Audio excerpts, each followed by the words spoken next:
লালমনিরহাটে পাট চাষ করে হতাশায় কৃষকরা। চলতি মৌসুমে বর্ষা আবহাওয়ার কারণে কমেছে ফলন। গত বছরের তুলনায় এবছর পাটের উচ্চতা 2 থেকে 3 ফুট কম হয়। ফলন ও দাম নিয়ে হতাশায় কৃষকরা। কৃষি বিভাগ বলছে অতিবৃষ্টির কারণে পাটের ফলন কম হয়েছে, তবে কৃষকদের প্রণোদনার আশ্বাস তাদের।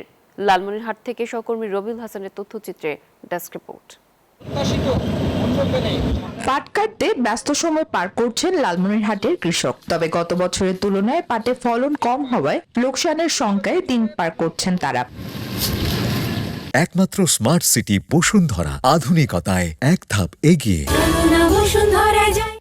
অতিবৃষ্টি, নদী ভাঙ্গন এবং সঠিক সময়ে পরিচর্যার অভাব এমন পরিস্থিতি সৃষ্টি করেছে বলে বলছেন কৃষকরা। বাজারে নতুন পাটের দাম প্রতিমণ প্রায় 4,000 টাকা হলেও ফলন কম হওয়ায় কাঙ্ক্ষিত লাভ না পেয়ে কপালে দুশ্চিন্তার রেখা কৃষকদের। পাটের দাম বাড়াতে সরকারের দৃষ্টি আকর্ষণ করেছেন তারা।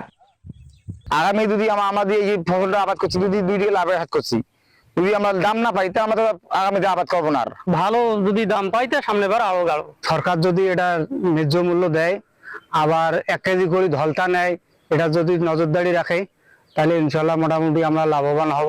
কৃষকদের ফলন বিপর্যয়ের কারণ হিসেবে অতিবৃষ্টির কথা জানালেন কৃষি বিভাগ। গত মার্চ মাসে কিন্তু আমাদের ধারাবাহিকভাবে বৃষ্টিপাত হচ্ছিল, যখন আমাদের পাটের যে ভরা মৌসুম, সেই জায়গাগুলো পাটের ফলন আশানুরূপ হয়নি। কৃষি বিভাগের তথ্য মতে এবার জেলায় 4,045 হেক্টর জমিতে পাটের আবাদ হয়েছে।